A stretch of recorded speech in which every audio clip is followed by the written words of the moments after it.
back to wrap up the first hour here on the Friday edition of the program. To take Friday here on the show.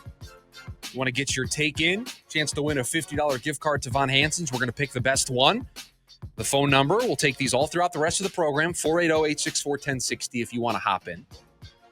The Phoenix Suns are now in pursuit of a new head coach. And Brian Gregory told us what he is looking for in that next head coach. He gave us the roadmap. He gave us the traits that he is looking for in the next head coach of the Phoenix Suns. Are they the right traits? Are they looking in the right directions? Here are the traits that Brian Gregory gave to all of us the other day. The things that he wants the next head coach of the Phoenix Suns to excel at. Unbelievable basketball IQ. A tremendous communicator. These are direct quotes from Brian Gregory, how he described these skills. Not just a great communicator, a tremendous communicator. Unbelievable basketball IQ. The ability to hold the players accountable. And a coach that shares the vision. Perhaps you would call it the alignment between the front office, the coaches, and the players. Those are the four traits. Those are the four things that Brian Gregory is looking for in pursuit of the next head coach. Is that it, though? Is that all the next head coach for the Phoenix Suns needs to have? Because I will tell you, I look at this list, and I think this is an excellent starting block. This is an excellent foundation. Unbelievable basketball IQ. What does that mean? It means knowing time, score, situation, understanding the rotations, understanding when to kind of push the gas a little bit because this is a game we really got to have, or knowing when to let off the gas and find your guys rest, understanding time, score, situation, understanding the little nuances of the game of basketball and being able to put all these players in a position to succeed. You then have the tremendous communicator part.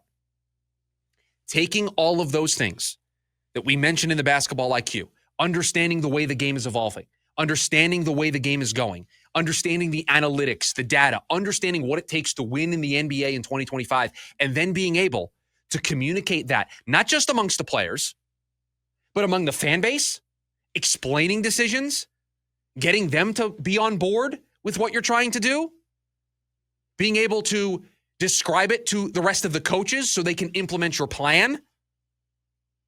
And then when the players, if they don't meet that standard, if they don't execute that vision, being able to pull those guys aside and say, listen, I need you to be better right now. What's going on? Why are we not executing this the way that we're supposed to? And guess what? If you get a coach that does all three of those things, they are absolutely going to share the vision or the alignment that Brian Gregory and Matt Ishbia are looking for.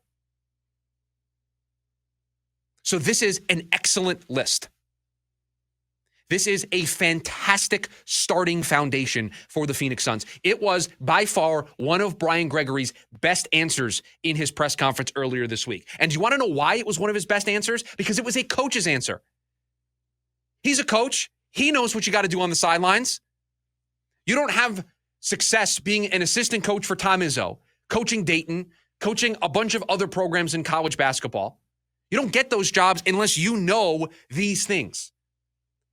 So Brian Gregory's going to know what to look for. He's going to know what answers he needs to hear. He's going to know on the resume what that has to look like.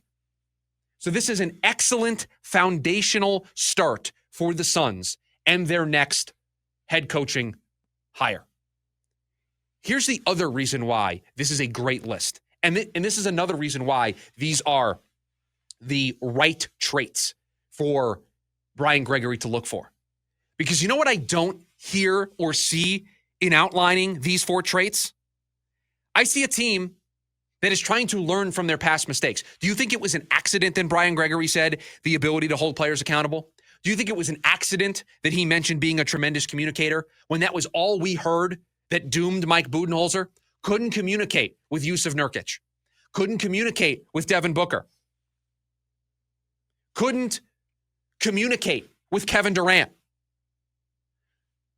couldn't get his vision, the alignment, and get the players to be on board, couldn't hold the players accountable in the right way.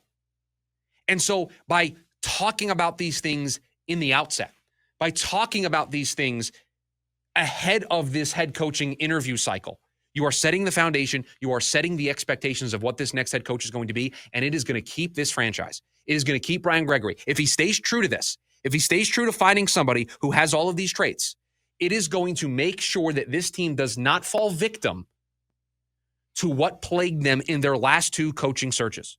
Because the last 2 times they searched for a head coach, what did they look for? They looked for one thing: championship pedigree.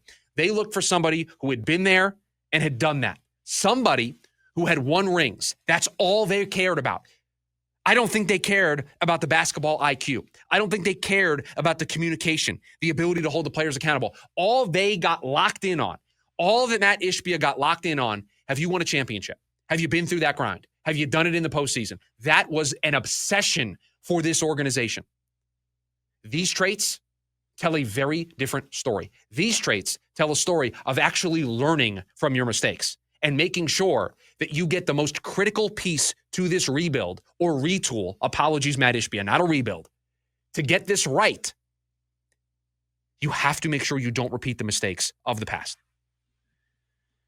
Now, producer Evan has learned from his past mistakes. He's now just texted me the person who is wanting to submit another take. So great job. You're learning as we go here on the fly. Also, put in the Google Doc.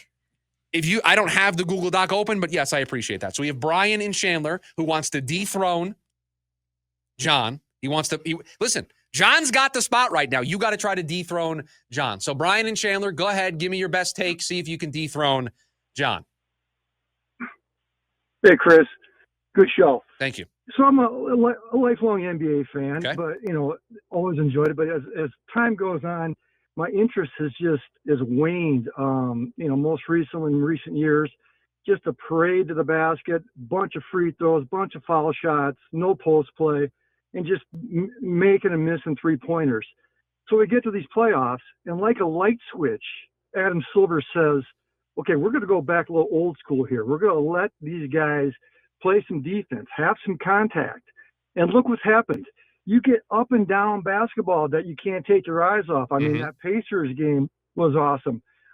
It's amazing what one memo to the refs can transform sport into a whole different sport. Now, the point of my whole call is what happens as we get to next year during the regular season? Do we revert back to just a parade to the basket and, free throws and stoppages? Or does Adam Silver say, you know what, this is good for the game. This is good for the eyeballs to watch a game that goes up and down, and let's have a little fisticuffs and let these guys play defense and make offensive teams earn their baskets. Yeah, appreciate the call, Brian, and I agree with you 100%. It has been so good to see the physicality that these playoff series have had, specifically the Knicks in the first round against the Pistons, what you're seeing with Indy and Cleveland right now, what you're seeing with the Knicks and the Celtics, the way they're battling and making it difficult on them. I'll just make a quick amendment to what you said, because I think this year in particular in the regular season, while not to the level that we've seen in the postseason, the referees started to let some stuff go this year. They started to allow that physicality to be a little bit more. And I wonder if we're jaded a little bit because we watched the Suns not play that brand of basketball at all this season.